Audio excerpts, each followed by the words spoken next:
like when you start listening to The Outfield Your Love and you're like, wait a second. You're like, you've been listening to this song forever, and I'm like, this has got to be, it's the greatest song. It is the creepiest song ever. And you're listening to that with your girls, and you're like, I just want it. Wait a second. Is this about having underage? Oh my God, this looks disgusting.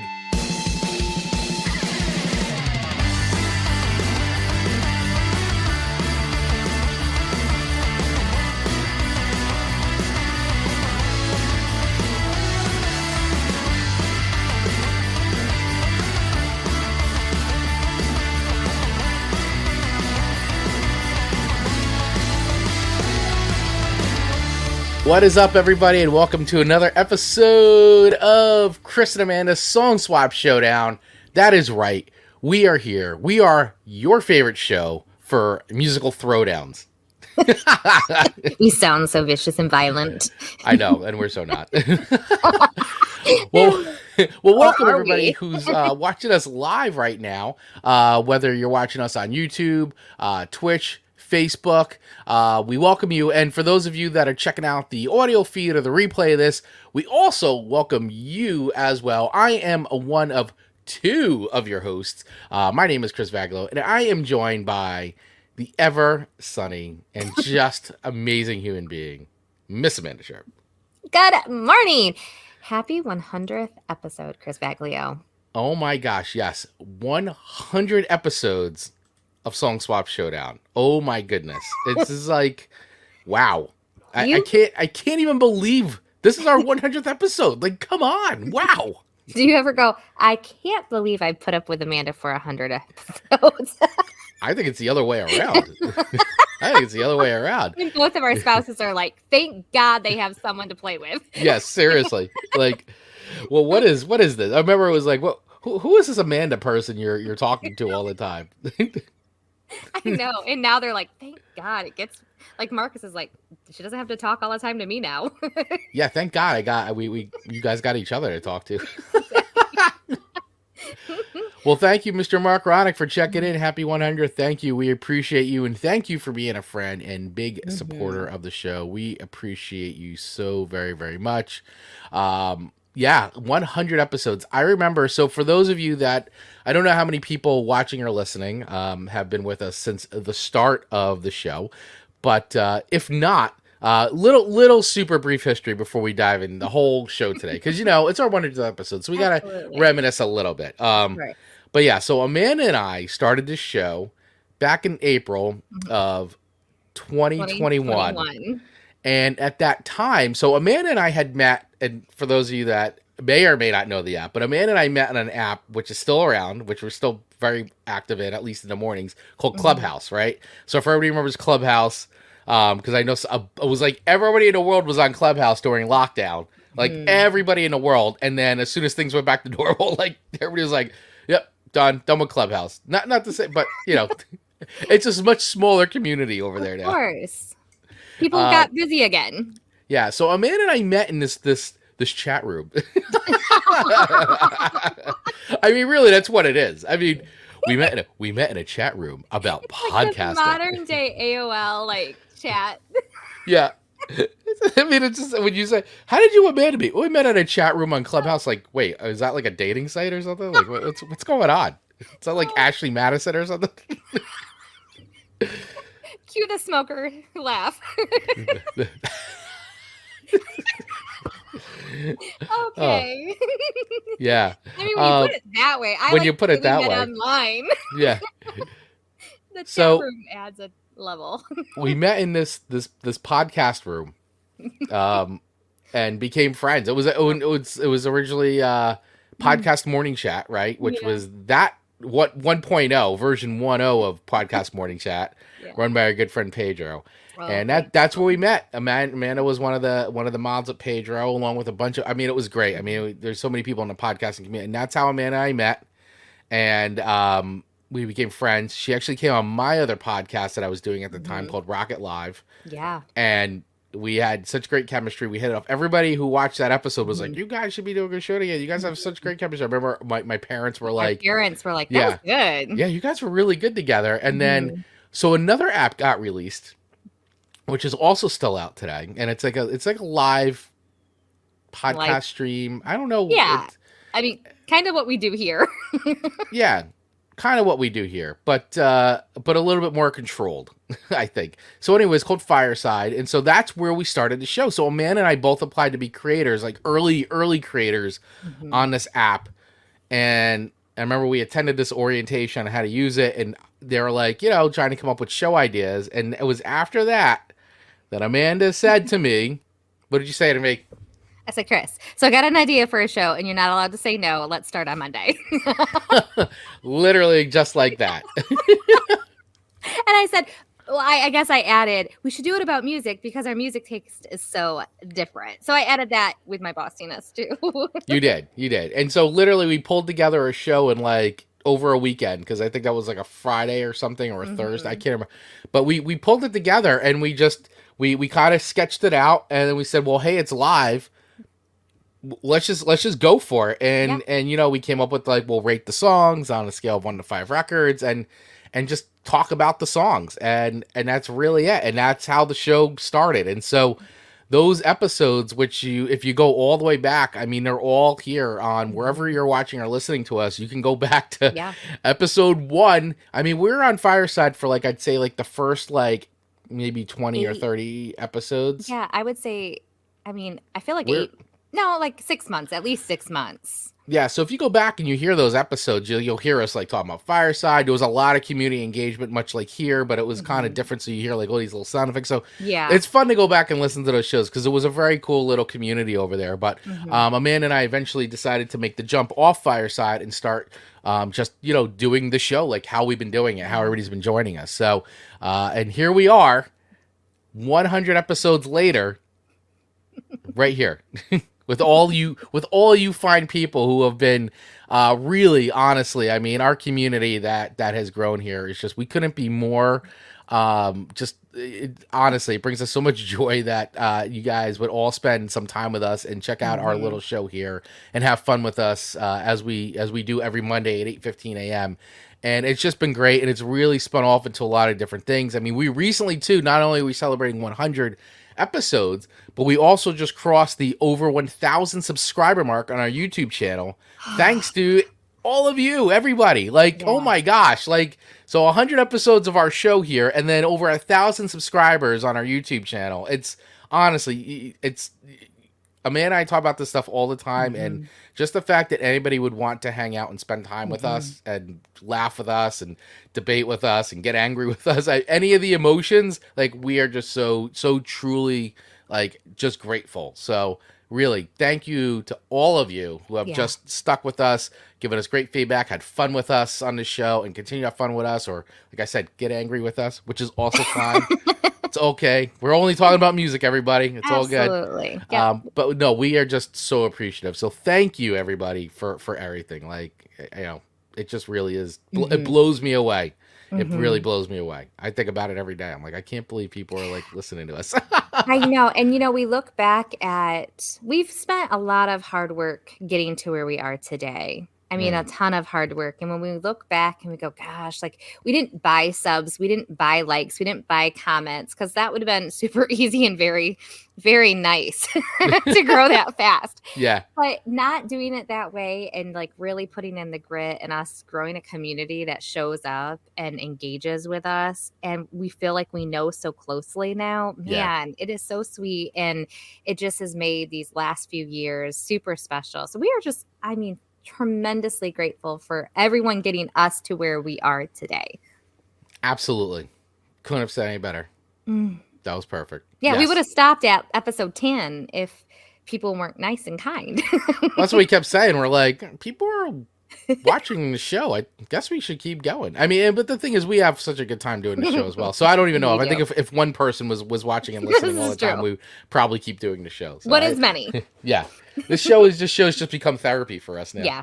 Every Monday. Yeah. Every Monday. Every Monday. So, all right. Well, we got a lot of friends checking in today. We're going to get to that in just one second. But hey, if you landed on this episode, it took a little while to get there. But if you just landed on this episode, and this is the first time you're checking out Song Swap Showdown, and you're like, let me check out their 100th episode, but I'm not quite sure what the show's about. Well, you're in luck because we're going to tell you what the show is about. All right. Okay. So every single week, Amanda and I each swap 3 songs each with one another that has been determined by the wheel of show themes that we spin at the end of every show. So that's why you want to listen all the way to the end to see what next week's show is going to be all about. And so we give each other these songs. We don't think we try to give each other songs that we don't think the others heard before. Although this week was this week's theme and all the songs you gave me, I'm like, I know I had a real disadvantage this week, but that's okay. But it's okay because it is fun sometimes to really go through even the songs that, even the ones if we know them, because we also do a deep dive into some of the history and talk about like the songs, and I think we're always on a discovery that way. So, and we swap those songs and then we rate those songs on a scale of 1 to 5 records. So complicated. 1 to 5 records, with 1 being a dumpster fire of a song, hate it, blah, get it out of here, all the way to 5 records, which is heavenly music to our ears, going on the eternal playlist forever and ever and ever. That's right. Okay, so you just said 1 to 5 records, and then that made me think people do fingers different, like to show 1, 2, 3, 4, 5. All right, so let's go really quickly. This is so dumb, but I gotta know now that when my mind goes on something, I need to know. Right. So don't show your hands. Okay, and if you guys are just listening, go to YouTube and watch this video because it's going to be silly and stupid. All right. Show me 1 finger. Okay, go down. Show me 2 fingers. All right. This, I think, is where it gets tricky. Show me 3 fingers. Oh, wait. There we go.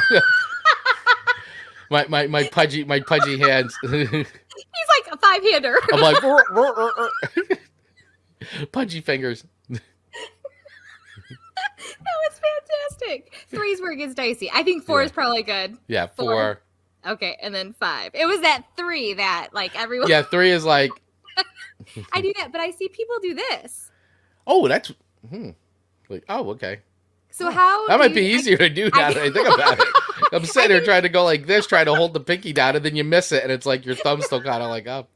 Chris missed a pinky, and next thing you know, he's got 4 up for a 3. But this is, I see, okay. I know, I've never did that in my life. I always have done 3. Yeah. So how do you do a 3, I guess, peoples? All right, sorry. It just, when something gets in my brain, I have to like work through it. I know, you got to work it through. All right, let's get to the comments real quick. Yes. We got a bunch of people all checking in, giving us very beautiful well wishes. Chris Weinger checking in with good morning and congratulations. Thank you, Chris. Thank you so much. We've got Ian coming in with Ian, our friend from Australia, to commemorate the 100th. Can we get an Amanda Diddy or at least a poor Marcus? I promise there'll be a poor Marcus. Yeah, poor Marcus shirts available in the store. Chris said, I had so much fun last week telling my friends I was taking my wife to meet these 2 women I met in a chat room.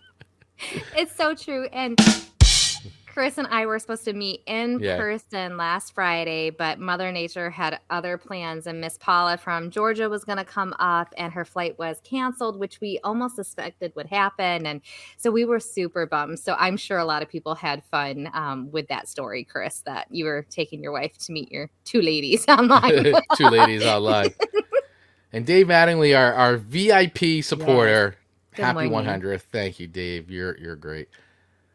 What does he say here? Oh, you had a chat room. You had a chat room meet cute.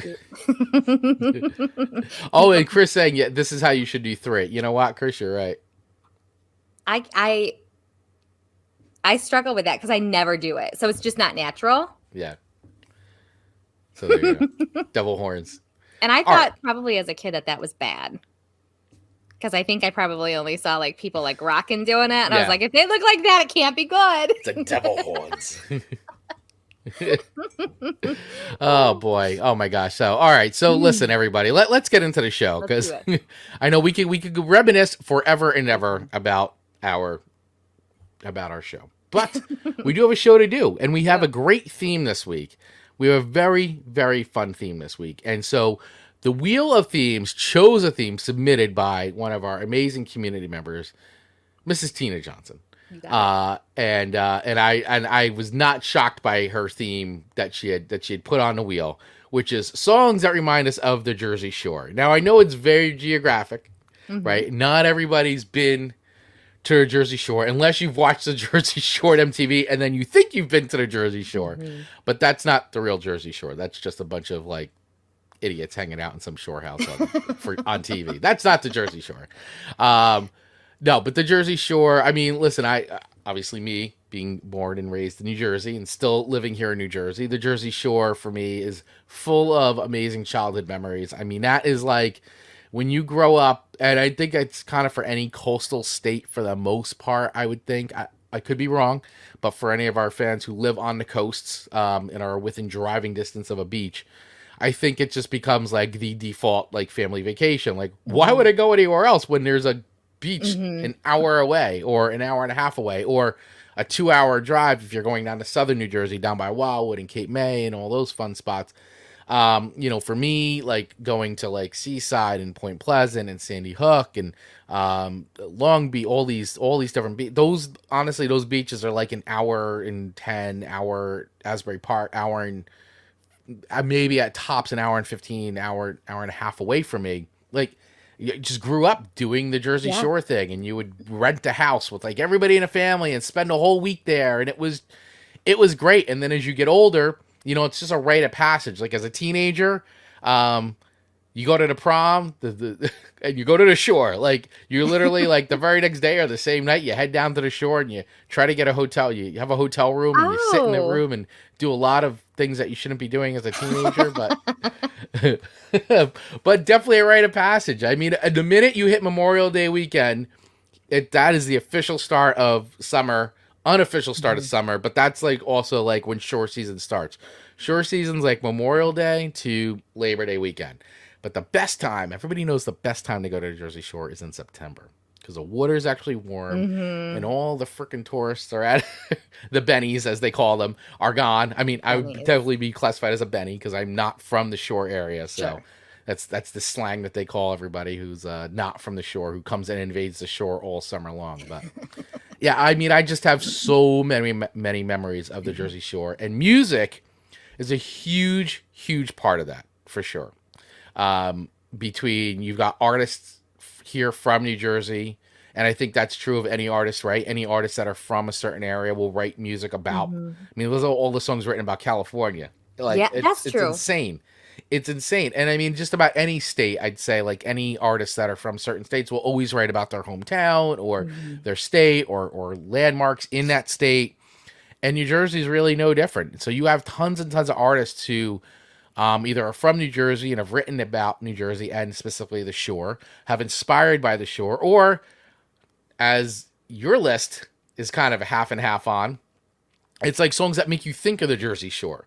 So there's also the playlist Mhm. that you crank on your way down going to the Jersey Shore, riding down the Parkway, the Turnpike, or any of those highways. Like you always have your shore mix, like Mhm. that you're listening to as you're driving down, driving back, hanging out, and partying to when you're at the shore. It's a whole thing. There's a lot of rituals.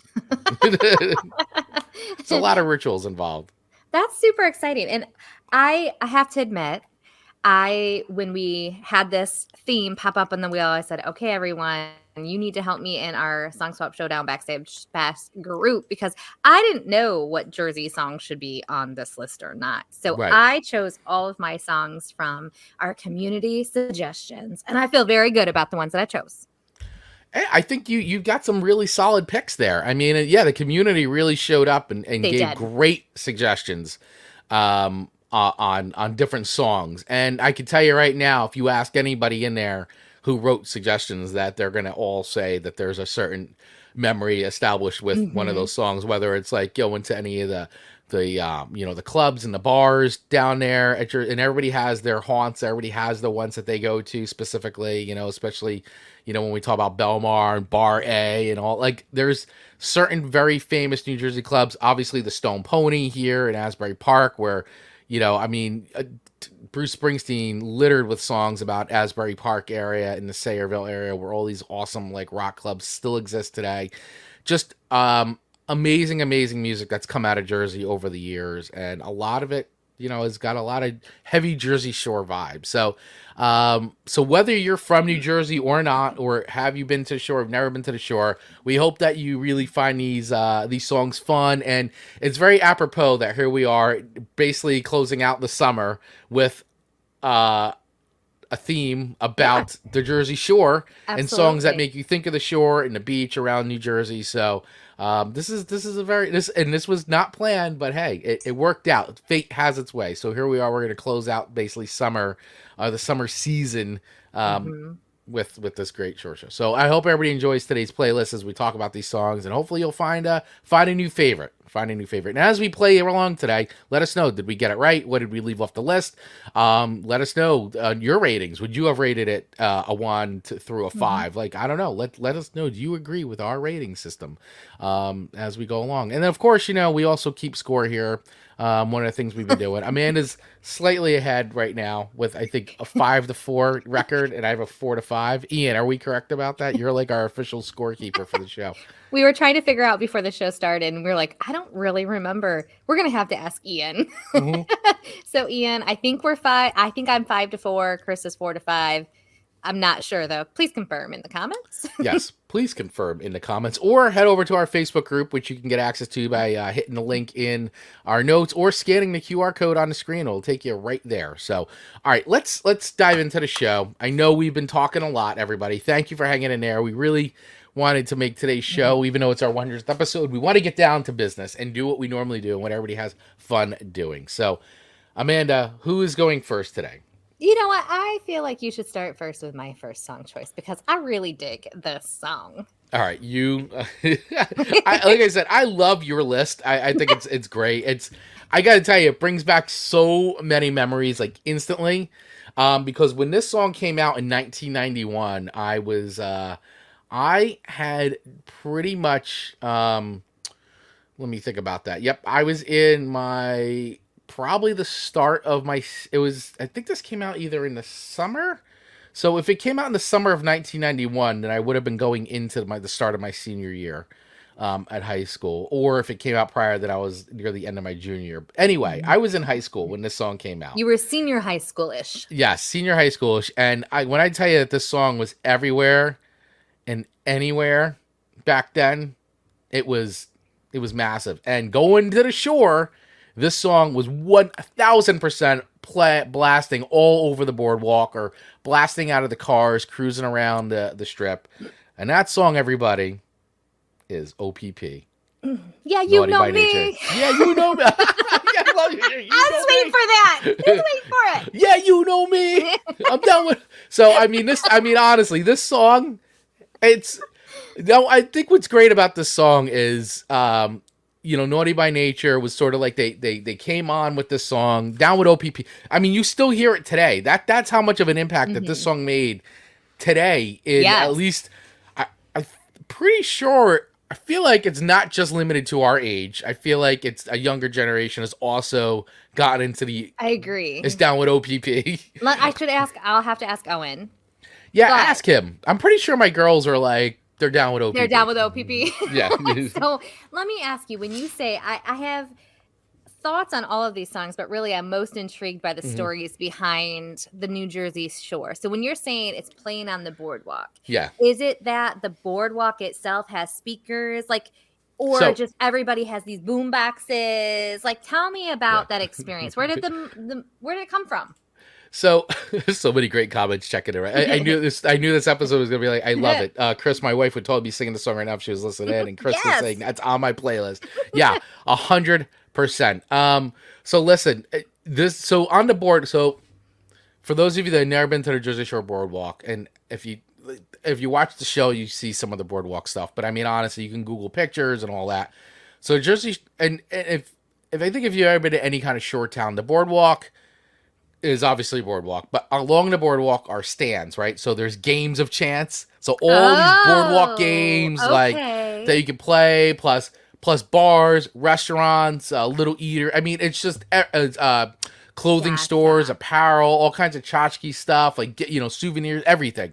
And so, but literally every single shop, I mean, and they're right next to each other. It's like are all blasting like music, Gotcha. and so you would walk by stands, and especially the ones with the games are all blasting music, and so Okay.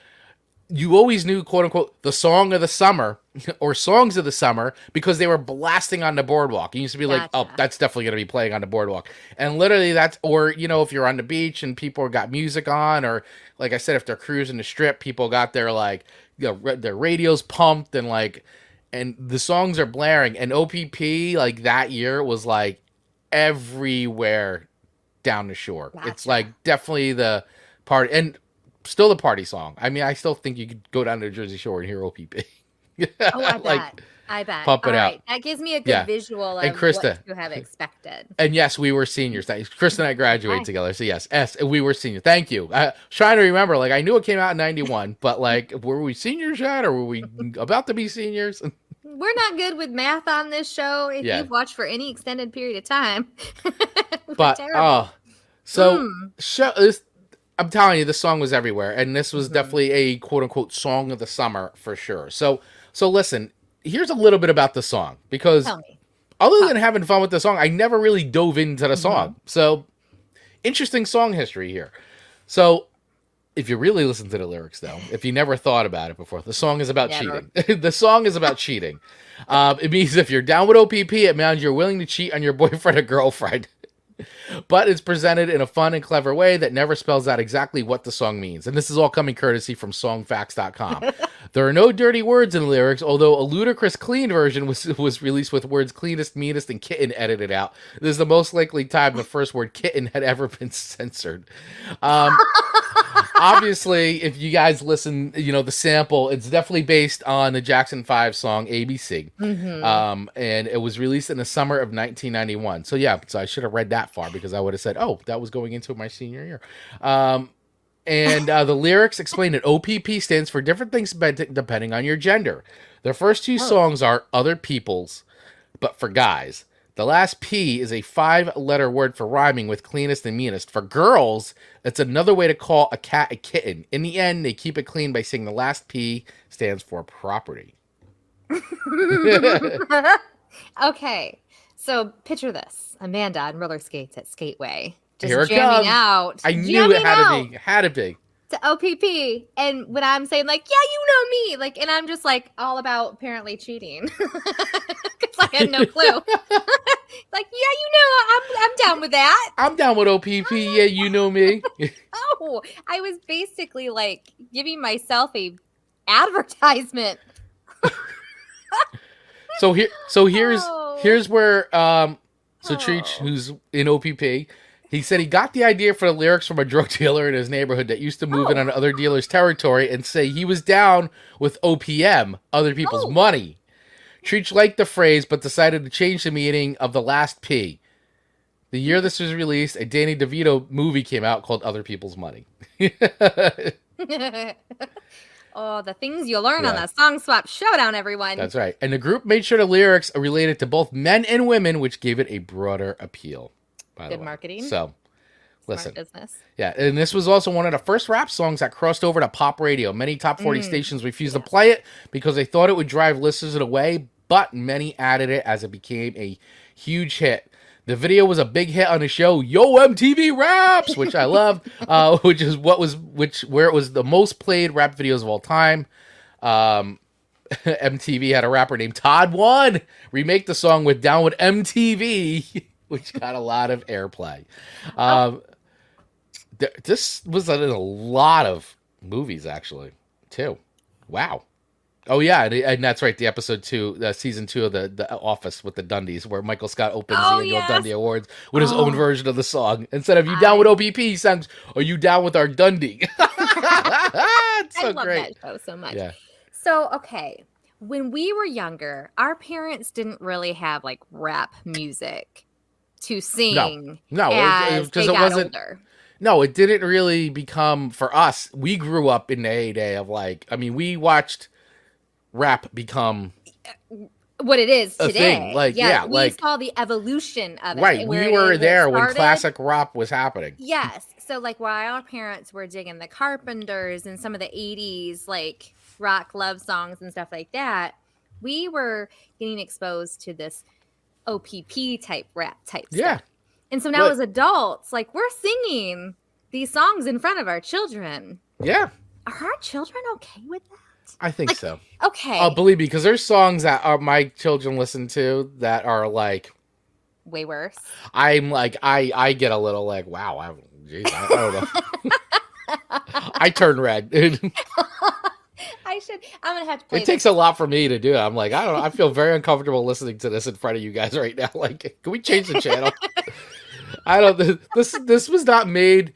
Like, you guys can listen to this. It just, I don't think it was made for like a daughter and his and father to like to listen to it together no, sorry. Please turn something else on. I feel really uncomfortable right now. Whereas this song, I don't know. I don't know. I don't feel even though it's about like cheating. I don't feel very uncomfortable. No, and honestly, Owen's music that he listens to, you all know I'm so oblivious to lyrics half the time in song meetings. Yeah. I wouldn't even know. I'd probably be singing it, and he'd be like, "Oh God, Mom." Ian is saying it's made number 31 in Australia. Not bad, because in the UK it debuted 35 or reached 35, and in the US it reached number 6 on the Billboard. All right. Hot 100. So I like it. I don't know if there's anybody in the world that doesn't know this song, but if you don't, let me play a little bit of it just so everybody kind of gets. Let's just have a little fun. Feel for OPP. And the question I have for everybody: does the song hold up? Does OPP by Naughty by Nature, hold up? Let us know either here or in the comments. I want to know. Let's see. Does it hold up? I think it does. You think it does? All right. I think it does. There's 5 little letters that are missing. Yeah, you get it on occasion if the other party isn't gaming. It seems I gotta start explaining. Bust it. You ever had a girl that met her on a nice hello? They get her name and number, then left her in my low. You get home waiting. Really brilliant to use Jackson 5 too. Yeah. Like, great sample. It's just a boyfriend's out of house. It's OPP, some other people's, but you get it. There's no room for relationships, it's just room to hit it. How many brothers out there know just what I'm getting at? It's so smooth. Like, I don't know if it's great word, but if you do, that's OPP and you're not down with it. But if you don't, here's your membership. You're down with OPP. You're down with your membership. You're down with OPP. Who's down with OPP? So great. And I'm wearing my Giants hat today because, which is because obviously New York Giants. Sorry, Jets fans. But we had a player called Jason Pierre-Paul, that was his name, on the Giants, and this was years ago. And we used to everybody go, "You down with JPP? You down with JPP?" Oh, so we used to do the whole, that great. was like a thing for a bit when he was on the team with the. You down with JPP? Jason Pierre-Paul. So that's super fun.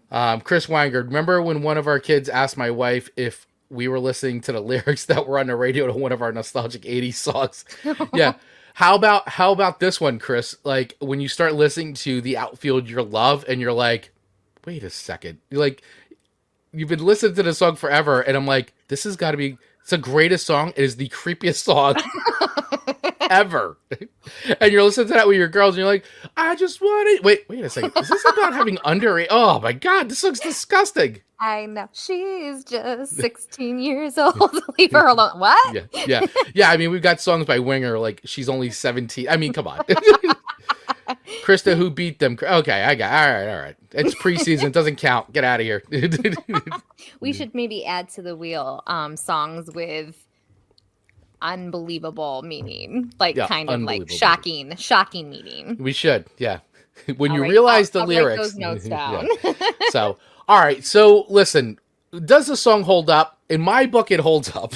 It may sound a little dated, but I feel like that it's a song that, you know what, the whole Down with OPP, just that phrase in itself has really, I think, entered itself into cultural vernacular where people say Down with OPP and make that and like change it into things. And when you have shows like The Office and it appears in movies and other sitcoms and television, like it keeps going, So I think the song's always going to be discovered by a new audience, and it's always going to be parodied, I think, in those ways and all that. So I think the song holds up. For me, it definitely holds up.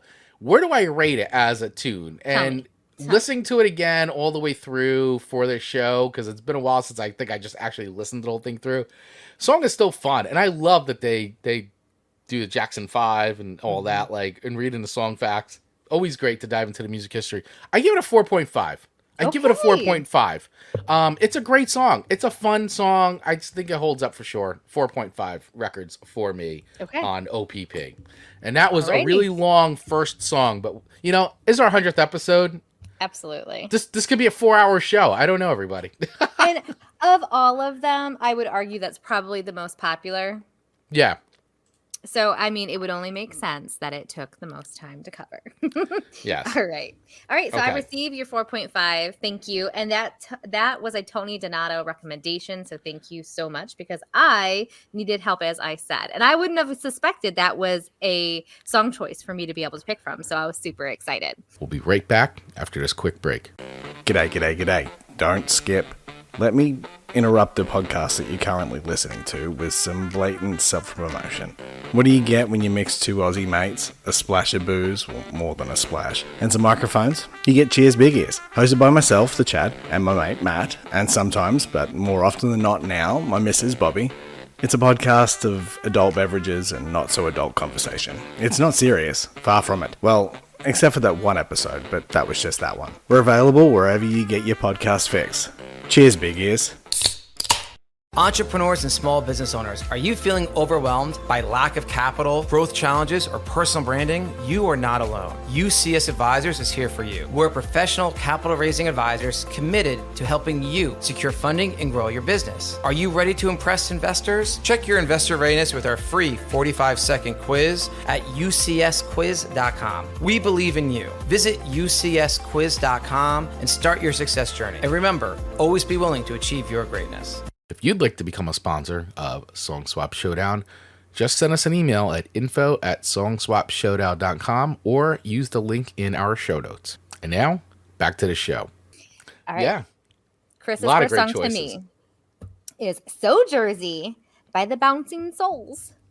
Yep. I really like the Bouncing Souls name of their band. I've given you Bouncing Souls songs before. Have you? Yeah, like fairly recently too, I think. I am gonna have to go back and look. I just didn't notice the name the same as I did. I'm like, the Bouncing Souls. That sounds so happy. They are a Jersey staple. Like pop punk band. Just been around the whole New Brunswick area, Middlesex area here in New Jersey. Just love them. Love them. And I feel like your first two songs, I had a little bit of a harder time finding stuff on. So are they more of a local? Like, I know you said they're local to Jersey, but are they bigger, smaller? Because it wasn't I couldn't find them on songfacts.com. Yeah, they're not on songfacts.com, but they are, I would say they're pretty well. I mean, they're not like a Ramones level band or like Misfits or anything like that, but they are definitely, they've been around for a long time. I mean, they've headlined shows, they tour all the time. And obviously they were like a Warped Tour staple. And, they always do like summer tours, which is great because they're definitely just a fun band. They're just so active and been around and they're the nicest dudes.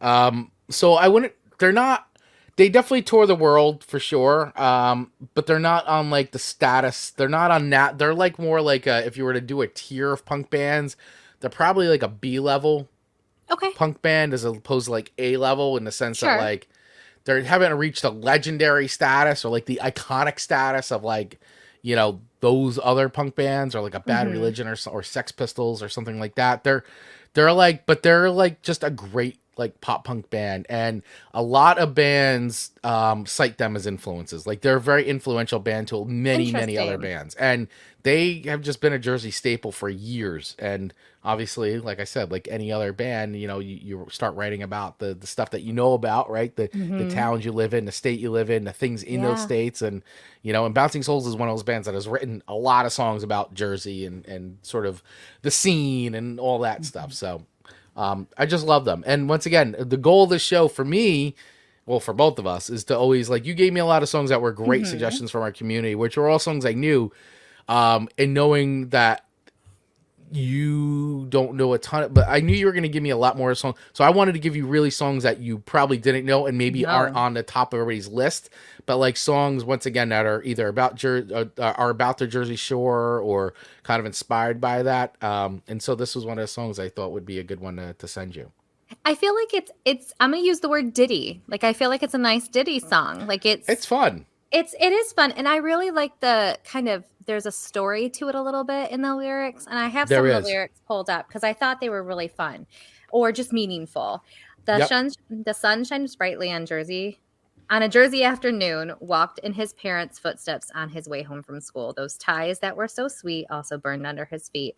Now he is ready to walk a path that is new, yet he can't turn back. Like I think, and then it goes into the same thing, but with the girl, she's driving down the shore on a Jersey afternoon. She's driving down the same road that her parents took her through. And I think like it's kind of the rite of passage, kind of what you were suggesting before, that you're progressing, you're moving forward, you're going towards something other than what we were so familiar with as children. So I thought this was just a really nice song with a really good meaning to it, but the delivery of how those lyrics were presented was also very fun. So I dig it.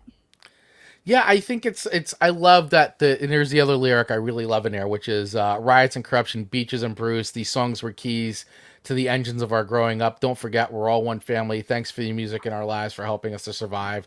Lost in one lonely dream, born to run and live free. Like I love the combination of a lot of, especially the Bruce. I mean, listen, whether you like Bruce Springsteen or not, he is a tremendous part of the culture here in New Jersey. It just is, and many of our parents growing up, and you grew up on Bruce was always prevalent here. Yeah. Like you just can't. And so, like I said, like him or not, it's part of New Jersey culture, and you're exposed to Bruce one way or the other. And it's a big part of, growing up here in New Jersey. And especially too, like you said, that lyric, like driving down roads that, parents used to drive, like it's true. Like you go down to the shore and like you have ways that like your parents go, like when you're young and you drive that way all the time, and then you get older and you're driving down that way, and then you're driving down that way with your family. It's very like there is like this nostalgic romanticism to the whole thing of kind of continuing on that tradition, that ritual. Yeah. So I think ritual, you've used that word a couple times, and I think that's such a good way to describe. And it's I kind of referenced this the last episode. It's similar to us going up north. There's something, it's totally different because the feeling's different. Like you go to shore to relax, but it's a different type of relax. It's relax and let loose, where it's like relax and like heal. Yeah. Totally different. No, it is. It's different. New Jersey, and like any state, right? Any state's got like all its sections, north, south, middle, east, west, like, it's broken up, right? So it's like, what you deal with here in North Jersey is different than what you deal with in South Jersey, and the fictional middle of New Jersey, mid New Jersey, central Jersey.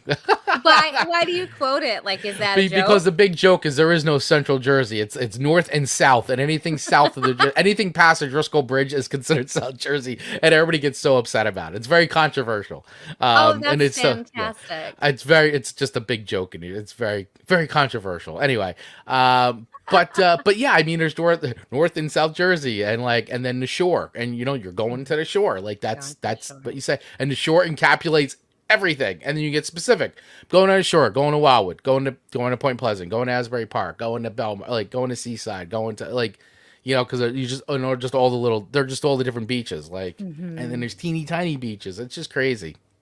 So do you have to just like, what is the parking light on like at these shores? And I'm so like horrible. Okay, that's what I'm thinking. And so if you have little ones and you're going to like the actual beach part of the shore, like to take little kids to get to the water and have nightmare like, beach toys. Okay, nightmare. All right.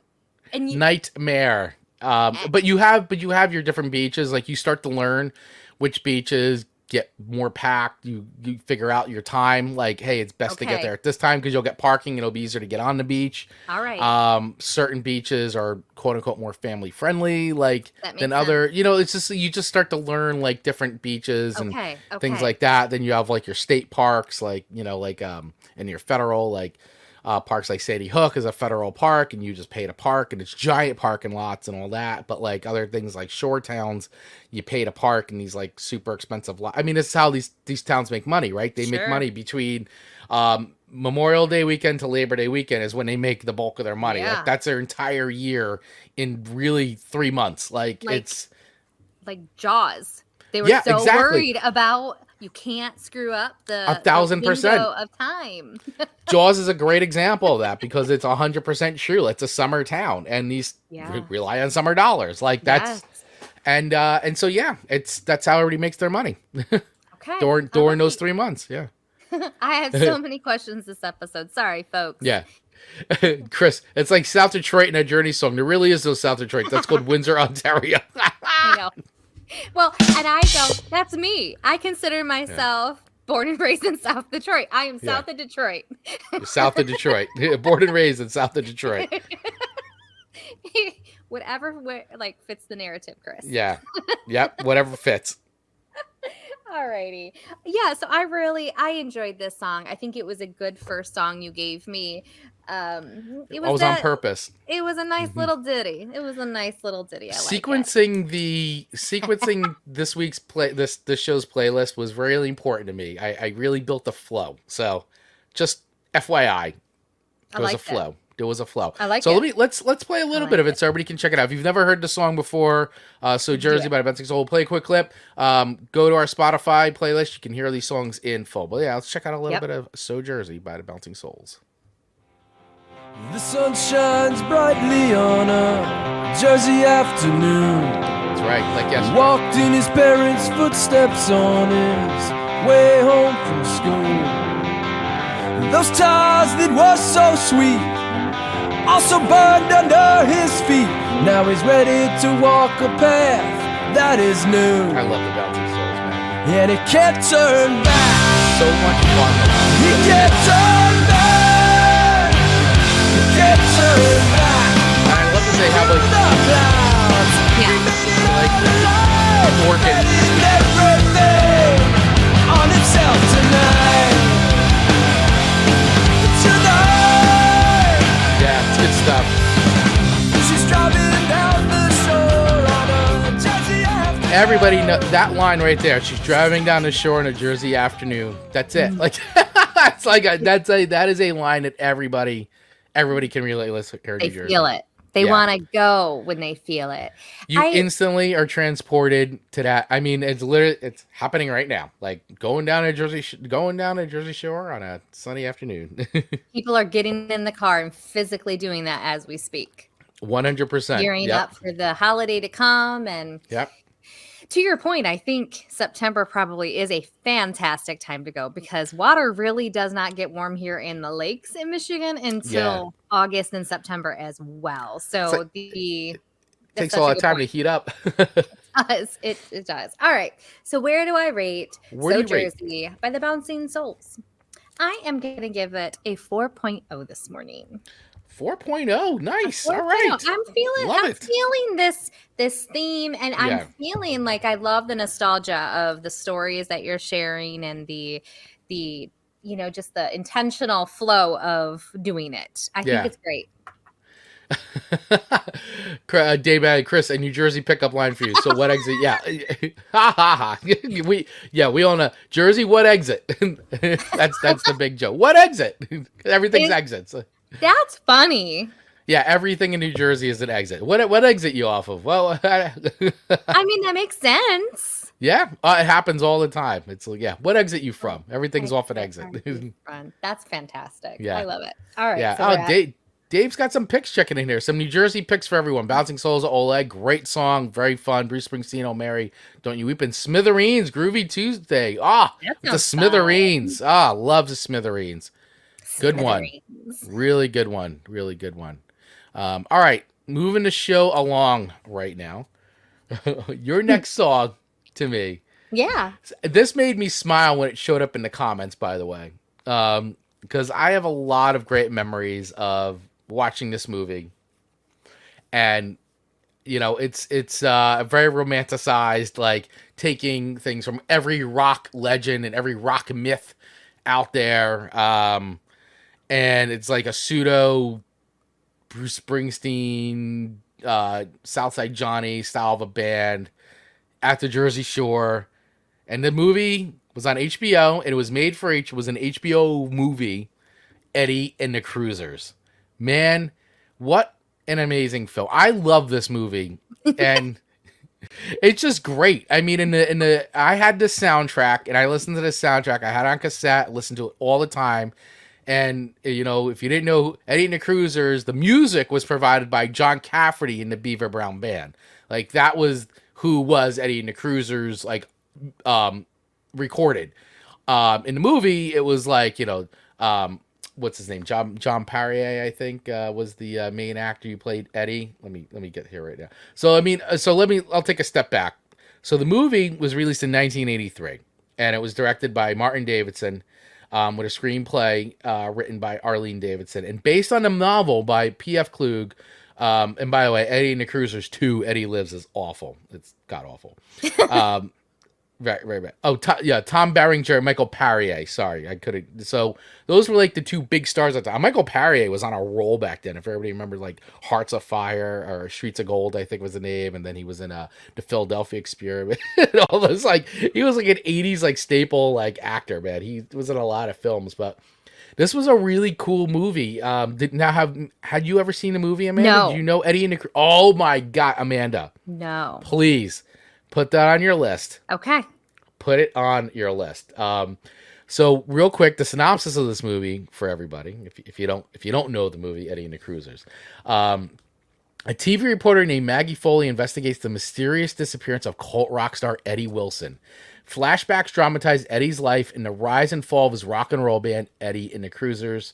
And then it goes on through, like, basically it talks about the band gets their start at a club in Summers Point, New Jersey, named Tony Martz, and basically goes through the band's, like, rise and fall, starting these clubs, getting big, and then there's whole mythology of, like, Eddie disappearing with the master tapes, like, the song that they were working on, the greatest artistic, like, dark song. It's just great. I mean, but the soundtrack to this, obviously, you can't have a really good movie based on a band unless you have a killer soundtrack. Mm-hmm. And a soundtrack to this movie, absolutely dynamite. Eddie and the Cruisers, and the song that you gave me, and there's so many great songs because there's On the Dark Side and Tender Years are the big hits, and they actually were hits.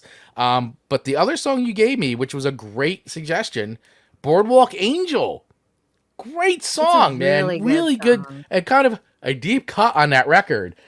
Great tune though. And always one of my favorites off the soundtrack for Eddie and the Cruisers. So, and I did not know this song until it was suggested, and I went and I listened to it. I was like, "Ooh, this one is great. It hits. It hits good." It is a good song, and I gotta tell you, man. Once again, that soundtrack is great. I mean, you can listen to that whole soundtrack from start to finish. And it's absolutely outstanding. Absolutely outstanding. So I love that this was put on there. And this was, I think, my brother-in-law was the one that put this on there, right? Yep. Yeah, so good pick by you, Jason. I love that it came up. I was just looking for the trailer for this because I was gonna see if I could actually play like the audio from the movie trailer on this because it's just so good. On the Dark Side is such a great song too, man. 83, so that is 40 years old, Chris. Yeah. Can you believe that movies? It's so great when you can still watch a movie from the 80s in high quality.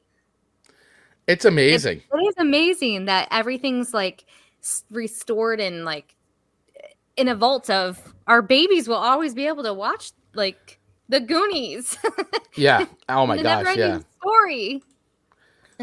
All right, I gotta play. I found the trailer. Okay. I'm gonna play a trailer. I think it's worth listening to, especially if you don't know the movie. 100th episode celebration, Chris. That's true. I want something great. I want something that nobody's ever done before. We ain't great. We're just some guys from Jersey. If we can't be great, then there's no sense in ever playing music again, son. It was 18 years ago that a turquoise Chevy convertible went off the Raritan Bridge. Its driver was Eddie Wilson of Eddie and the Cruisers. His body was never found. Ooh. You ever wonder what it might have been like if he was still around? I used to wonder. It ate me up. And some nights it's like Eddie's still alive. So good. I'm telling you, man, this movie's fantastic. You don't understand. Now yet he died, the Cruisers died with him. There was magic in the night. A sweet love song. Frank, what happened that last night at the recording studio? The night that Eddie died. There's no way on earth I'd go into that with you. A young Ellen Barkin, I believe. Last night, there was a car sitting in my driveway, just like Eddie's. He blinked the headlights high and low and high again, just like Eddie. It's amazing how they made trailers in 1983. They were like rolling videos.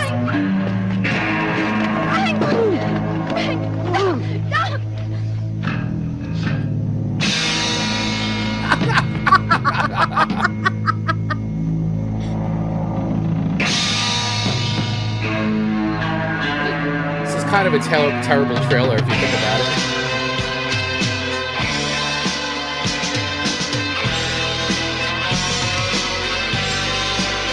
You must watch this movie. You're definitely going to be watching this movie. I'm going to watch this today. Again. Yeah, I know it.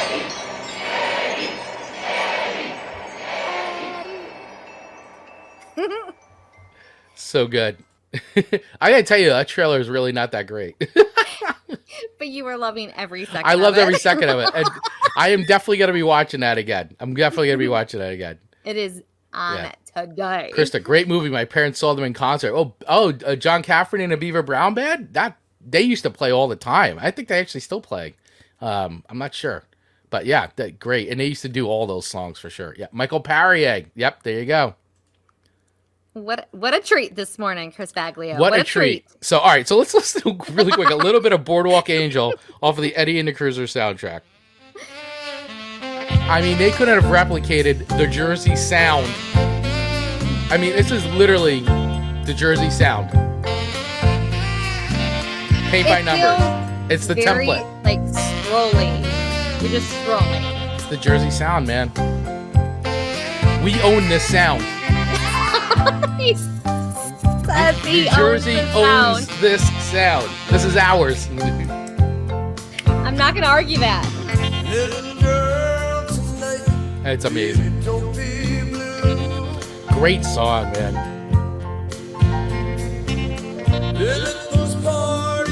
I mean, 1000% Bruce, like Bruce and Southside Johnny inspired, like crazy.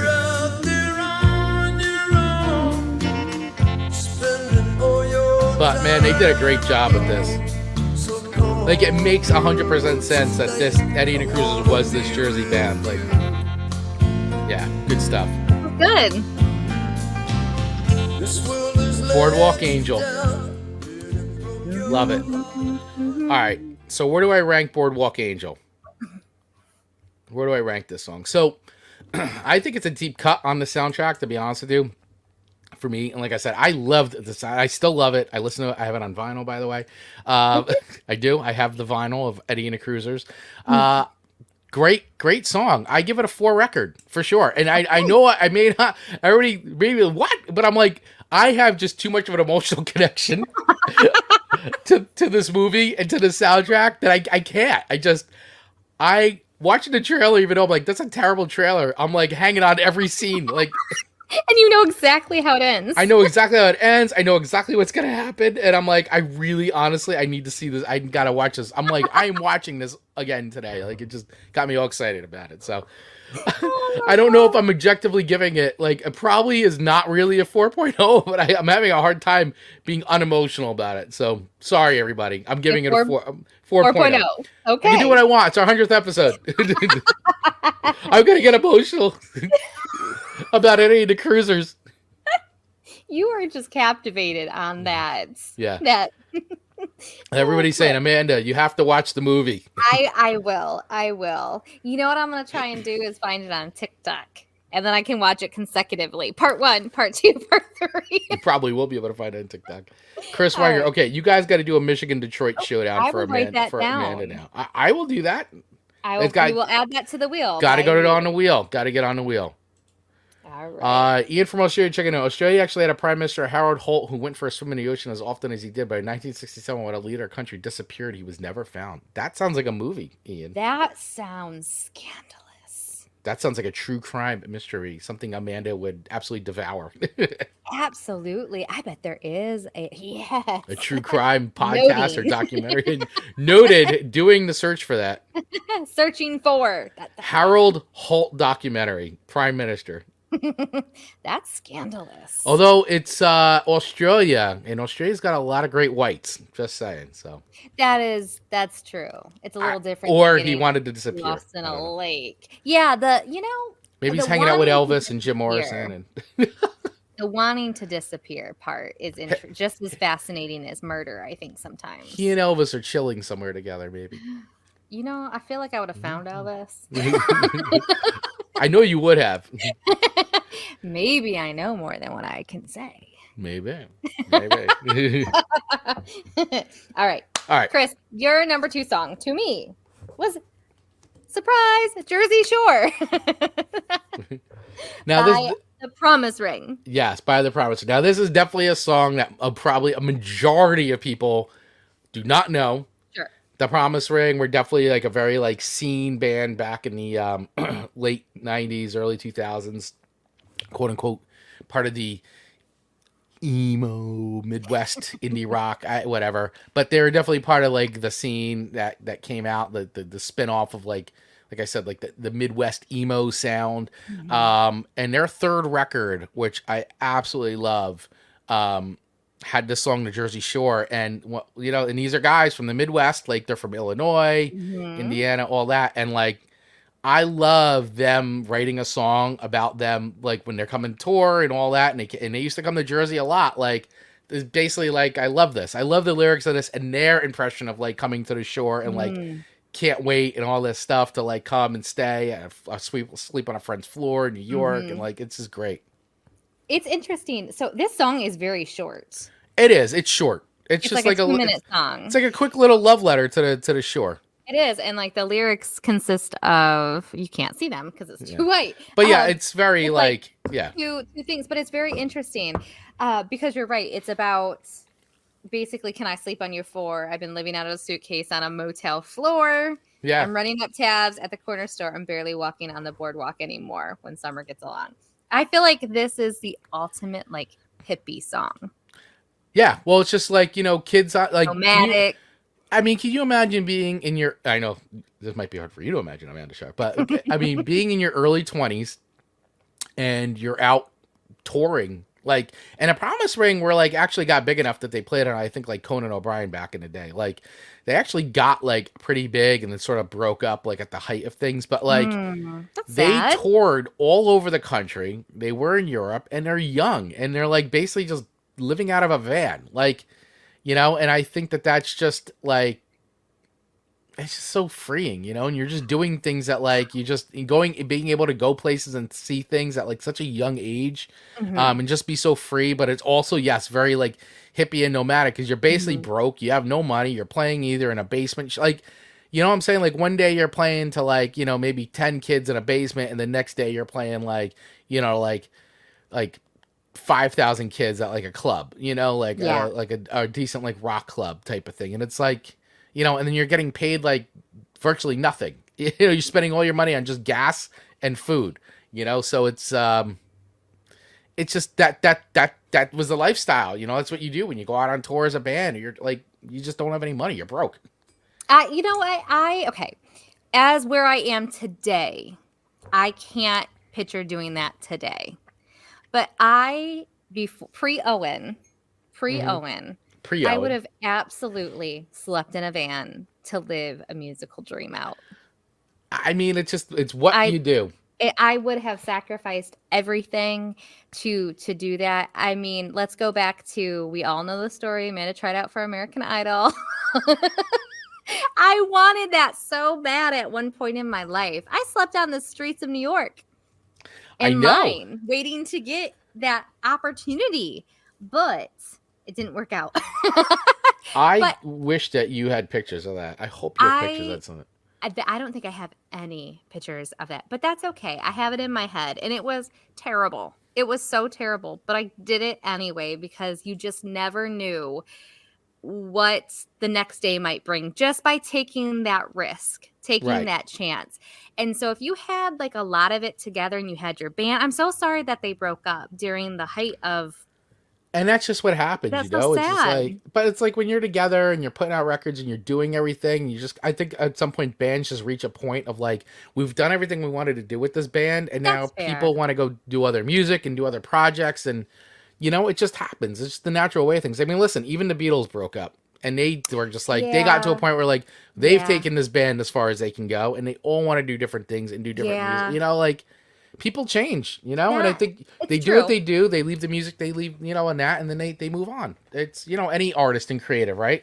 So, and I think it's not often that when they do break up, wonderful, wonderful things happen. I think more bands break up and don't necessarily have a person who goes crazy, like Beyonce, and it Beyonce part of Destiny Child or whatever, right? Am I right on that? Yeah, I mean, it basically, I mean, she was the main. I mean, she went off to do her own thing, and so like that's rare. That's rare that somebody breaks off and goes Yeah, I mean, like Justin Timberlake with Insane. I mean, it's just, but there's so many. Yeah, I mean, there's definitely a few where like, somebody leaves the group and goes off on their own and becomes like a massive success. It doesn't always work out like that. No, so it's sad because is it better? But I guess seasons change too, and babies happen and all the things. So what you start as can't be what you stay. So it's very interesting. Do you have any particular story? When you listen to this song, or is it's just part of the, I'm a fan of the band. I mean, I've seen them a bunch of times. They're great guys. I just absolutely love The Promise Ring. And there's like, listen, they're not for everybody. You know, I definitely it was a moment in time where this kind of music like really fit in, like kind of like, you know, sort of like added tunes, singing a bit. And like Davey got better. Like the first records are a little tough, even though the songs are great. Sometimes it's a little like, ooh, man. But you know, the band did it, and they just wrote like, it was just interesting stuff that they were doing. Yeah. You love that sound, and it's a good sound. Yeah, and particularly on this record, this third record, Very Emergency, the band really, I feel like, really stepped into their own big time and started writing like really good, like just catchy power pop kind of songs, like, but still having like that Midwest, like the Midwest sound that they are sort of known for. And you know, I love this song. I think this song's fun. And I got to tell you, this song was kind of on and off the list a bunch of times. But it's, again, I wanted to make the list like interesting, and I wanted to make sure it was songs that you'd never heard before. Mm-hmm. Never. All of them. And I just felt it would be good, you know, good for you to kind of hear some like different styles of some, you know, different bands. And obviously, you know, how my playlist ends is kind of very classic. But like, but I wanted to give you a few songs going into that like completely different from one another. They are. But, you know, your first two, very safe. Very, very safe. Yeah. So Jersey Shore, where do I rate this? Where do you rate the Jersey Shore by The Promise Ring? Where do I rate the Jersey Shore? I'm going to give this, I didn't like it as much as So Jersey. Sure. But I liked it a lot. So I'm not going to do a 4.0. I'm going to do a 3.8. 3.8. Okay. Hopefully that is satisfactory. Okay. All right. Let me play a little bit of Promise Ring Jersey Shore for everybody. And let us know if you think my rating is correct. Let us know. No disrespect. I come to New York, can I sleep on your floor? Been living out of a suitcase. This is more of a vibe song. Motel floor, and running up. And it gets even fun with like at the end with the whistles and Jersey Shore. Like it's just you know, it's just laid back and kind of like, which is the vibe. Like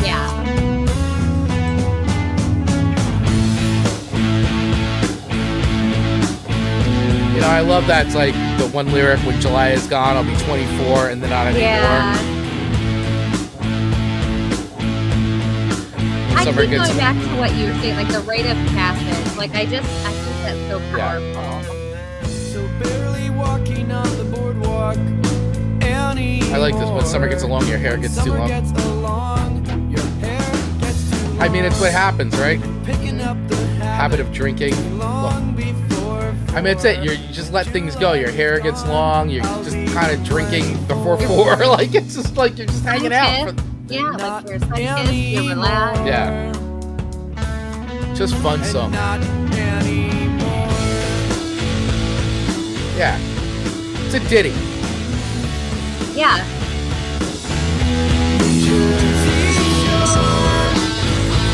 Yeah, it's just, fun song.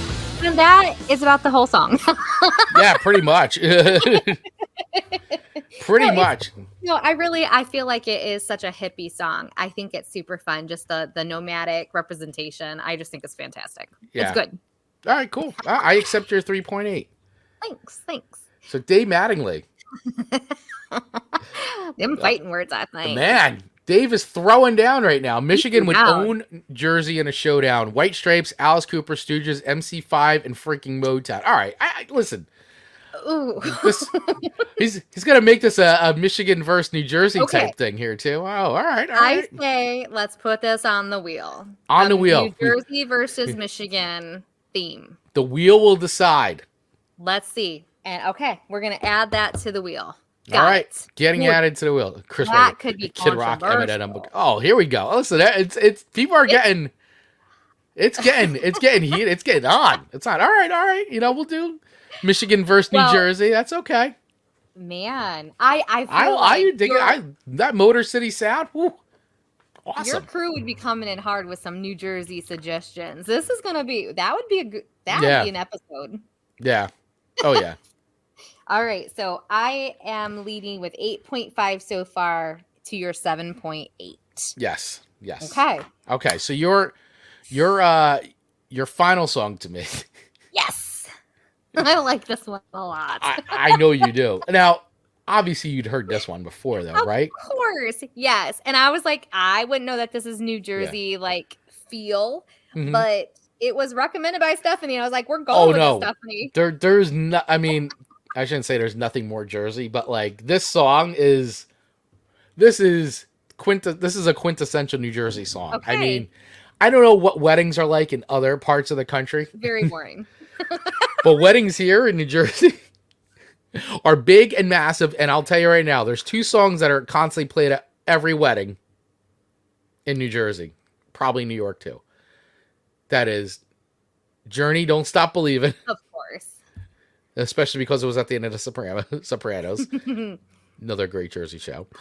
And this one by Bon Jovi, who now has a rest area named after him on the Jersey What exit Parkway. What rest stop are you near? The Bon Jovi rest stop. This is the song "Living on a Prayer." Tommy and Gina. It's the song about Tommy and Gina.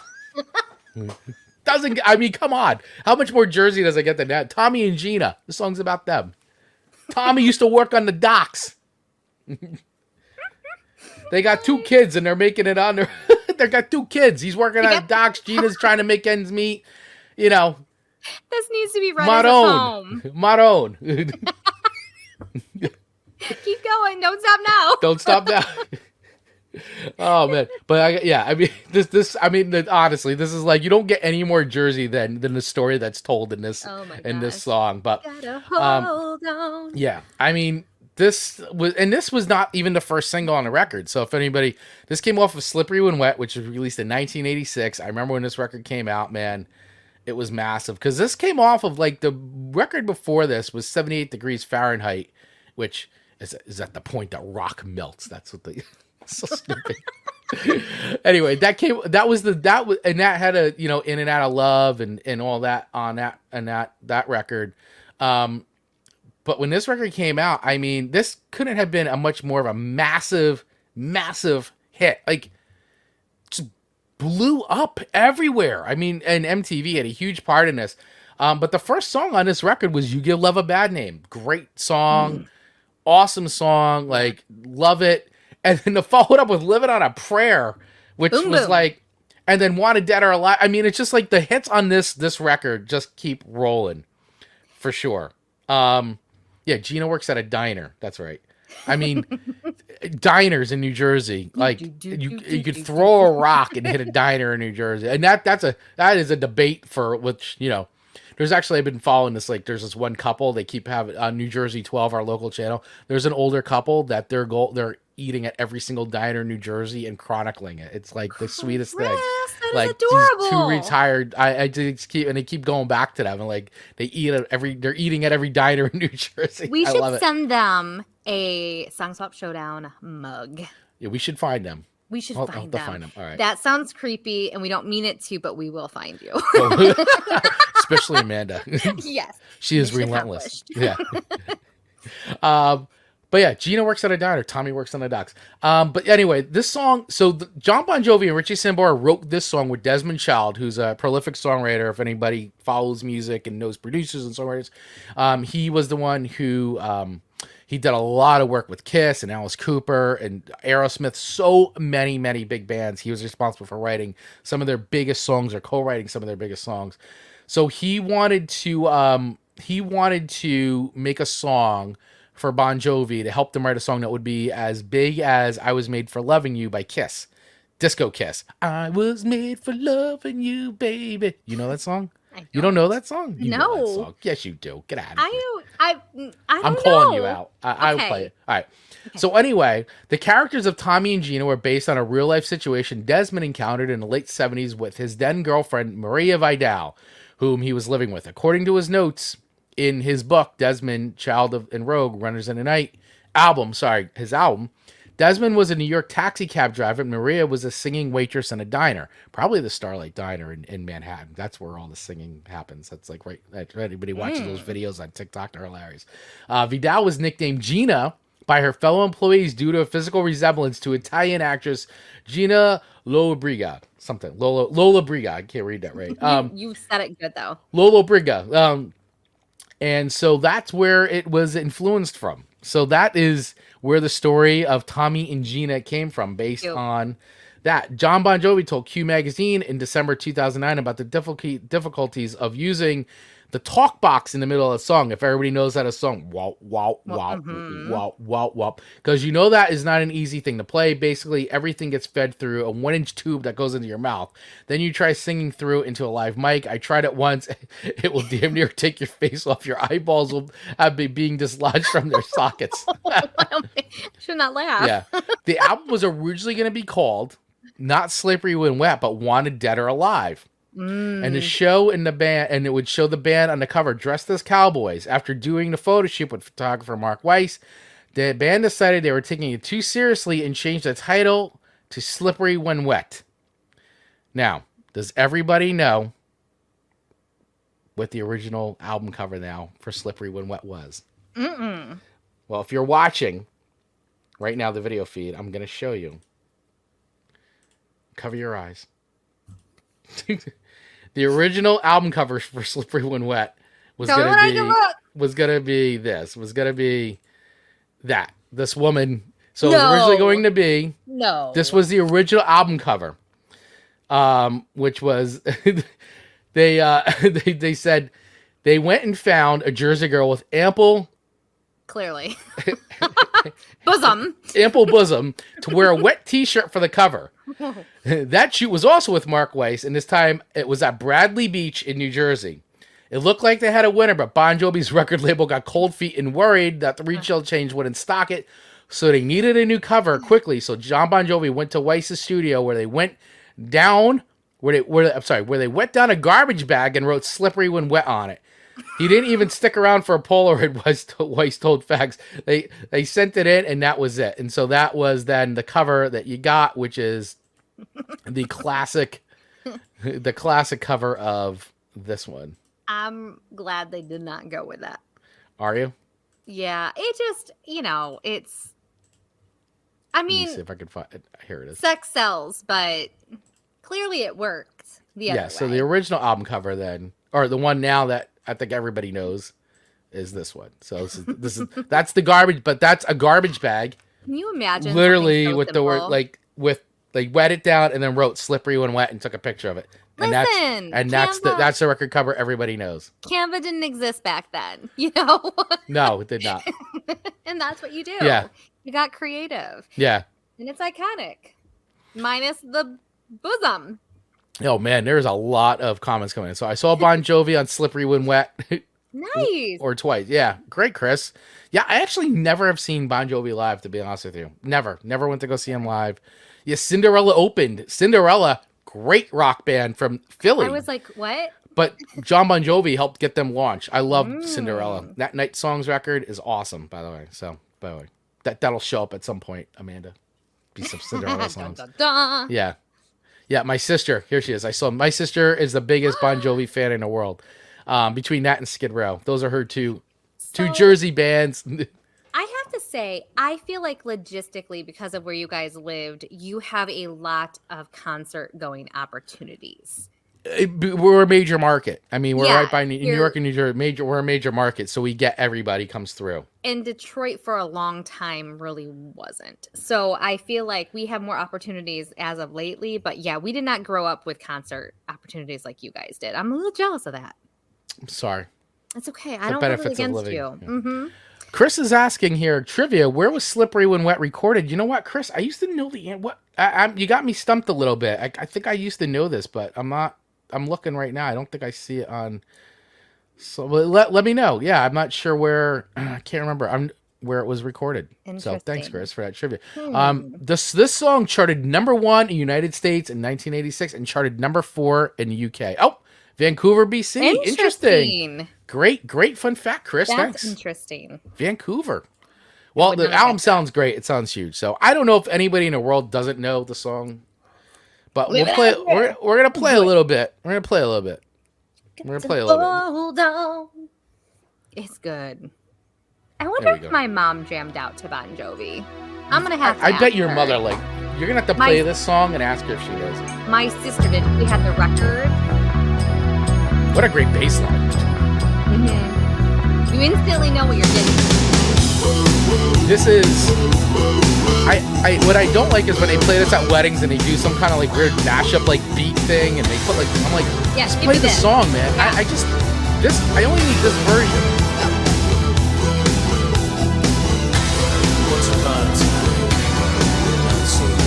Not so long ago. Once upon a time, not so long ago. You got a fist pump. As I'm like, wait. It's tough. So tough. So tough. She works at a diner all day, man. All day. Working for her man. Brings home her pay for love. This has got the best chorus. I mean, who can't do this? I mean, she says we gotta hold on to what we've got. You gotta hold on to what you got. Gotta hold on. We got each other. And that's a lot for love. We'll give it a shot. Oh, we're halfway there. Oh, I just you know me.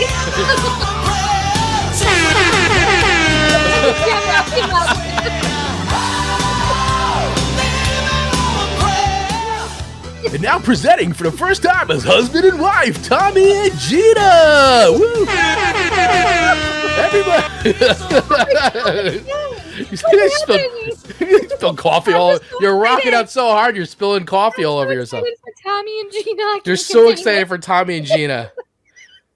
We're obnoxious here on the Song Swap Showdown. If this is your first time, well, this is our 100th episode, so we're going all in. We're going all in. Going all in. Oh, so good. That was a wonderful morning rock out session. Yes, wonderful. We hope you enjoyed it as well.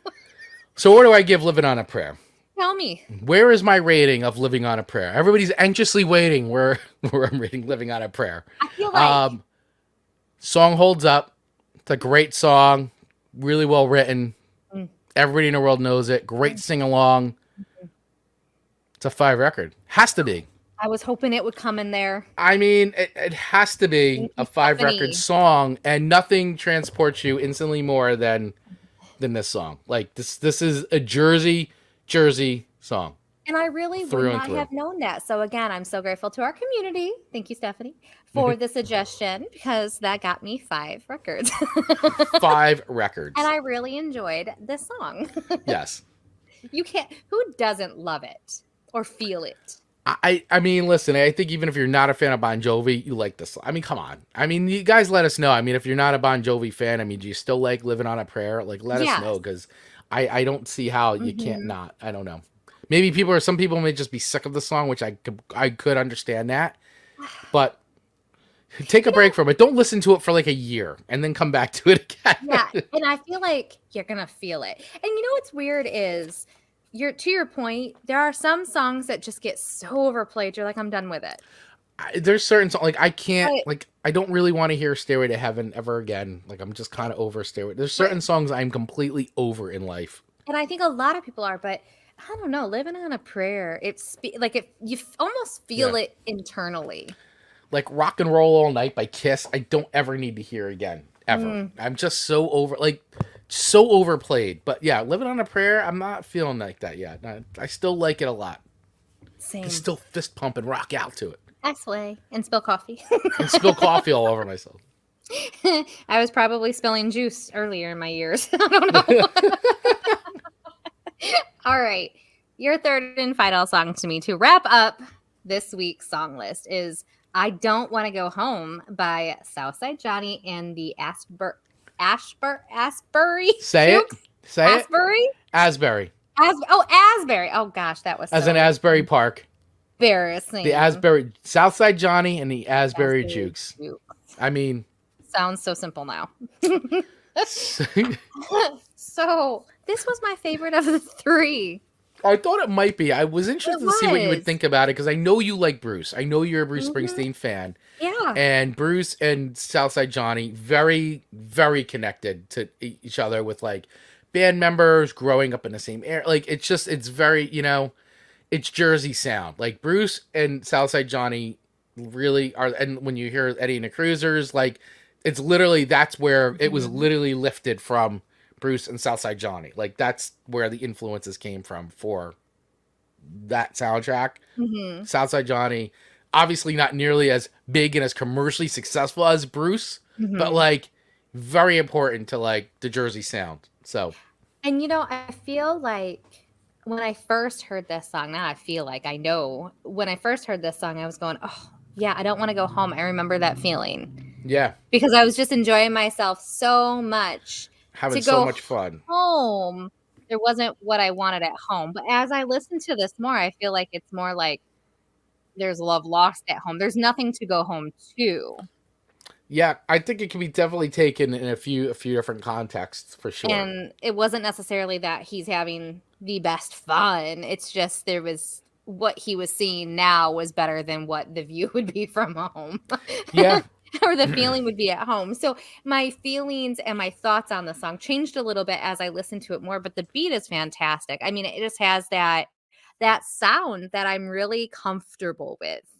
It's a really good sound. Yeah, and I think to your point about like, I don't want to go. I think it could be, I think that's because you get a lot of people who like, either they live down the shore full time or they have it like they'll go down for a few weeks at a clip, and it is really like one of those like, sometimes you don't want to go back home. Like, I don't want to go back to real life. I'd rather just stay down here. I don't want to go back to like my regular 9 to 5. Like, it's just so great down here and you don't want to go home. I think that's another way to interpret it. At least that's, so I think it's one of these songs where it could fit in for everybody. And that's just that Jersey Shore sound, Yeah. Which I keep talking about, but I understand what you're saying more from this episode when you're saying that Jersey Shore sound. I'm feeling it now, and I can identify it a little bit better. And it was, to your point about the Bruce, there's a lot of overlap with him kind of in the story of, kind of the behind the scenes of this song, and he had influence on it. Yeah.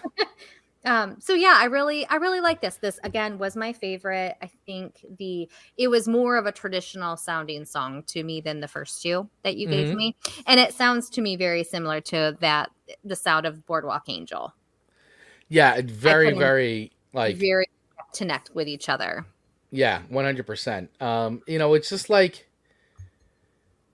I don't know how you would sum up the Jersey Shore sound. I mean, it's kind of like, I don't know. I feel like this is it. Like, it's kind of like this, like, cross with 50s and horns and pianos and just very, like, I don't know.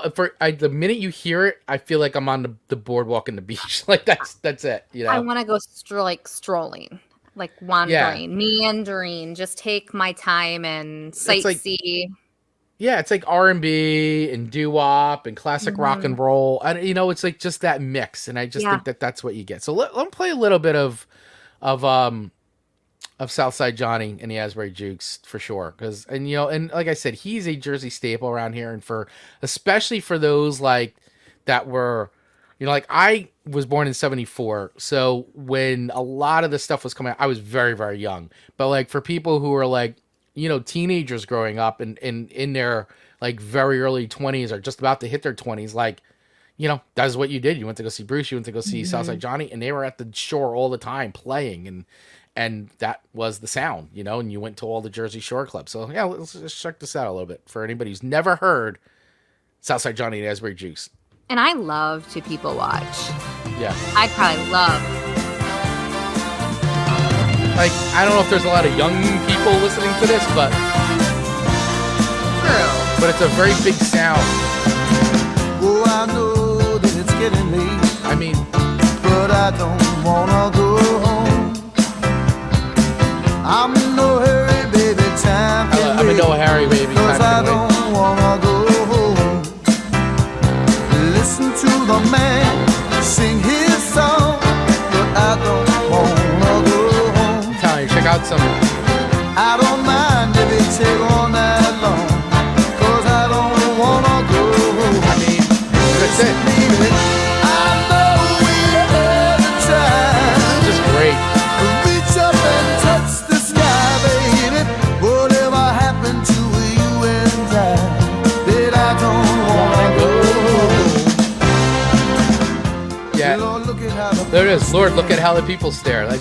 People stare. That's you. I love people. Yes. Like, what that's you. happened People there? stared. I won't judge. I just like to see yeah. like, what is their life like?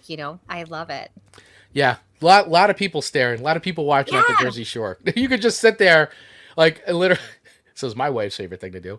We go on the boardwalk. We get ice cream.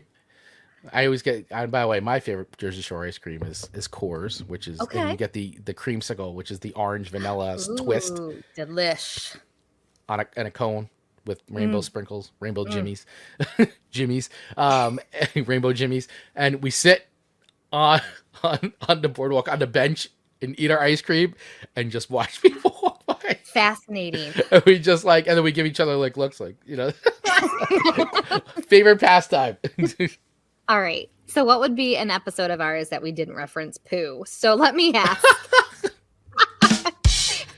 Tell me about the bathroom situations. What, at the Jersey Shore? Yeah. When you said the ice cream, I'm assuming it's soft serve, and that gets me an upset belly. I need a bathroom. Well, there are public restrooms. Are they clean? They're hit or miss. No. Depends on which beach you're on. I will say some of the bigger boardwalks, they do maintain them a lot better than they used to. Okay. I don't know if I would necessarily touch anything. I would probably hover,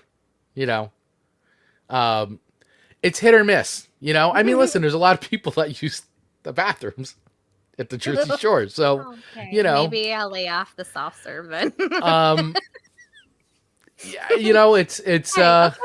All right. You got to be prepared. You may get something really clean, and hey, the cleaning crew was just in there. Okay. Or you may get something that's been sitting for a little bit, and they just haven't had a chance to get. It's just in between rotations. Okay, I just got to be prepared for these things because one day I will come to the Jersey Shore, and we will have a big party there. Yes. Yeah. We'll have a gathering. Yes, we will. We will. And I will need to know where the bathrooms are located. Yep, exactly. Tina, hey, love it. And by the way, Tina was the one who recommended today's episode. So thank you, Tina, for checking in. Appreciate you. Love you. Ian on the radio. I was known as New Wave Dave. I had an orange mohawk. I was the only mohawk guy at the engineering college. Wow. Dave! I got to see pictures of that, Dave. I want pictures. Yeah. I really want pictures. Chris, we just learned something about Amanda today. Which thing? There's so many. And I think now would be a wonderful time to say, poor Marcus. Poor Marcus.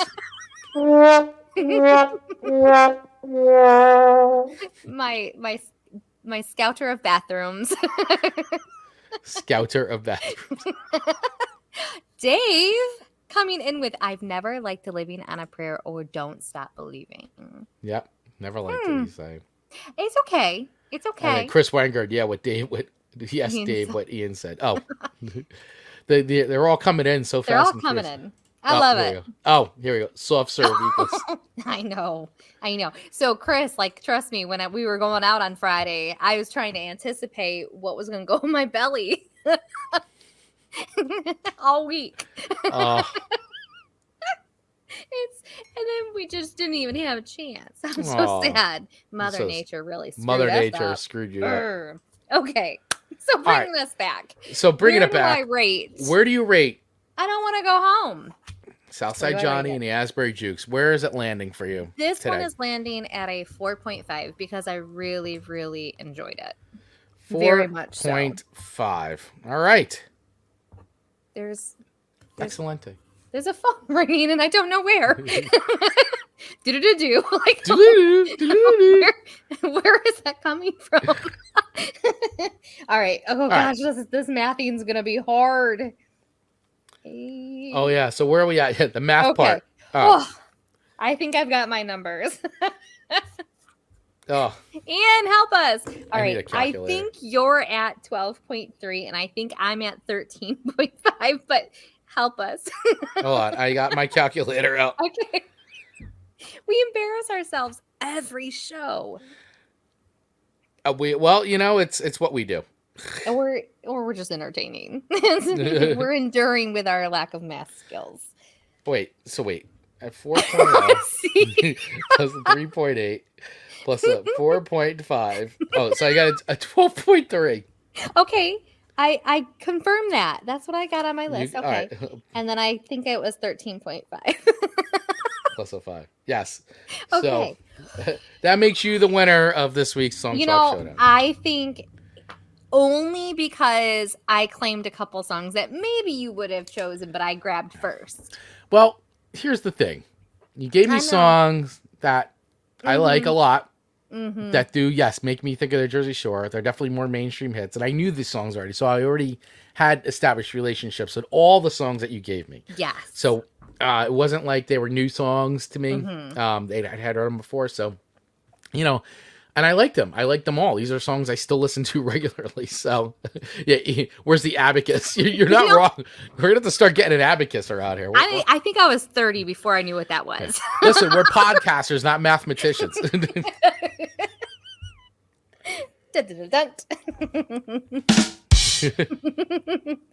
Yeah, Chris. The little glass the nerd emoji is one of my favorites. I know. I feel like that's what I look like, minus the glasses and the. So Amanda, that makes your record now 6-4, and mine 4-6 on Song Swap Showdown. I don't hate the record. It's all right. All right. Let's see. Okay. Gives me a buffer to play with. So here we go. Now that part of the show's done. One of my favorite parts of the show. Let's do it, everybody. It is time to spin the wheel.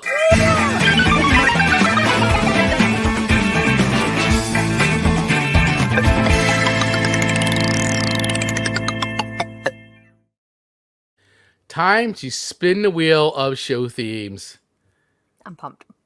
what is next week's show theme going to be? This was a really fun. I got to tell you that the last few that we have done have been really fun and not ones that we probably would have put on on our own. So this is why we love the community giving us show suggestions. And if you want to always be included in the song suggestions, really, at the end of the day, all you got to do is join our Facebook group, the Song Swap Showdown backstage group. Just either use the link in our show notes or scan the QR code on screen, which is kind of obscured right now by the wheel of show themes. But if you want to put your show suggestions in, you could do that by going over there. So, all right. Moment of truth. What is next week's show theme going to be? Spinning the wheel.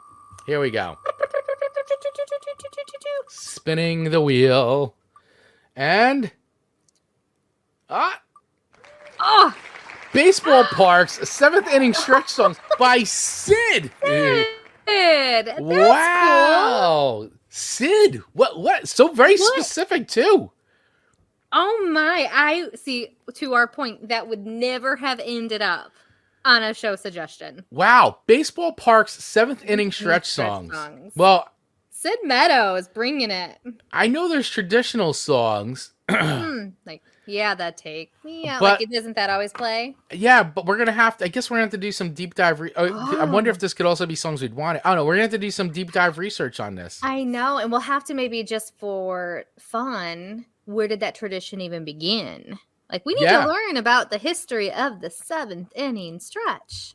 Yeah, this is going to be an interesting one. And you know what? And it'll be coming after the Labor Day weekend. So this is kind of into that point where we start moving into baseball playoffs.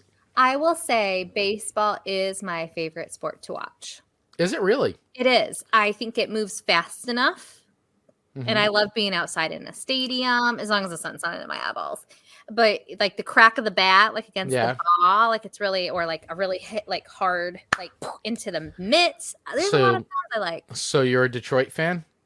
Well, yeah, I guess. I don't know. I just really like, you know who I really like? The Bananas, the Savannah Bananas. Oh my God, the Savannah Bananas are the best. Really. I've fallen in love with them on TikTok. And if the you Savannah guys Bananas are fantastic. The banana, like even the umps get into it. Yeah, no, the Savannah Bananas are kind of like the Harlem Globetrotters of like baseball. They're great. Fantastic. So like, I'm not really like so stuck on Detroit Tigers. Like, of course I like them, but we have Toledo Mud Hens not very far. Oh, cool. It's actually closer than going to Detroit, and it's a very small stadium, but they do an excellent job. And the stadium is like the perfect size with the perfect concessions. Parking's easy, but it's downtown Toledo. It's really a great little place to go. So yeah, I like me some baseball. Look at you. See, something else we learned about Amanda Sharp today. Yeah, I've always wondered, like, could I hit a pitch? You could go to one of those, batting cages. I know, but it's not the same as, like, someone actually, like, really, pitching like... you the ball. Like pressure. Like MLB style pitch, like being from that far from the mound. Like okay. Yes. Like, I'm just... One of my toxic traits is I think I can do things I can't. I don't know if that's a toxic trait. I think I could hit it. I think that's more of a positive mental attitude than a toxic trait. Okay, but what world could Amanda really hit like a fast pitch from a actual ball player? But in my head, I'm like, I don't know. Maybe I probably could. I bet I you wouldn't could. hit it far. Probably hurt my hands. I bet you could. I bet you could. So much confidence. So much confidence. I love it.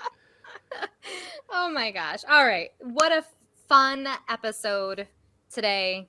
What an amazing accomplishment for 100 episodes, Chris Baglio.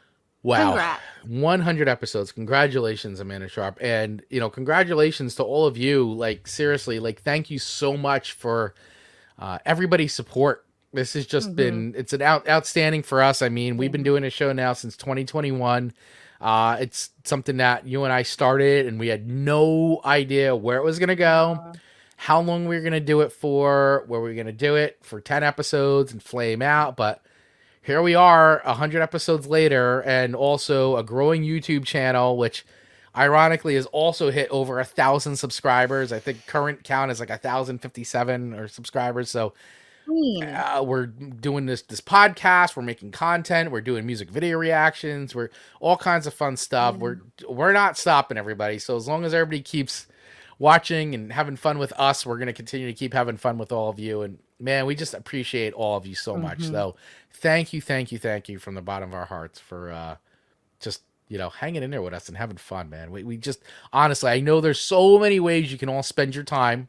And we just appreciate that you decide to spend some of your precious time with us. It really makes our hearts, just, big. I don't know.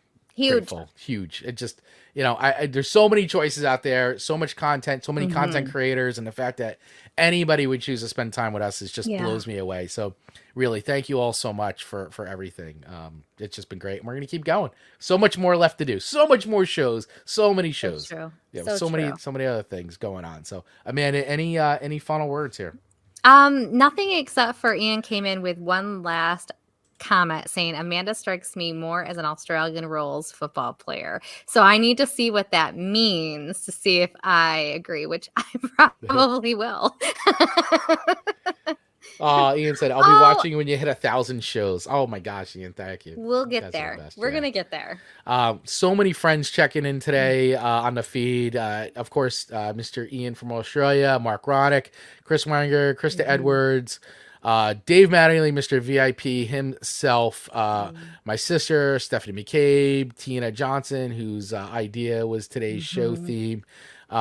So many others of you. For those of you that didn't check in, we appreciate you hanging out and watching the live feed. So thank you all for taking the time to comment and have fun with us today. Truly great. And honestly, this is just a great show today. So really appreciate you all.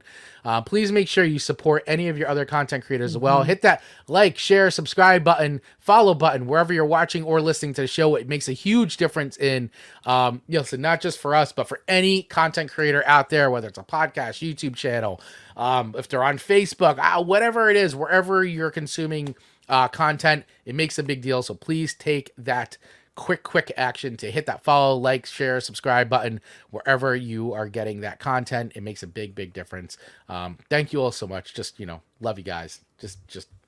I can't say it. I know. It's a good feeling. Yeah. We love you. Thank you all so much. And yeah, Ian, I agree. Dave, can you update your photo with the mohawk? Gotta see that, Dave. Gotta see it. Preferably in our Facebook group. Yes, absolutely.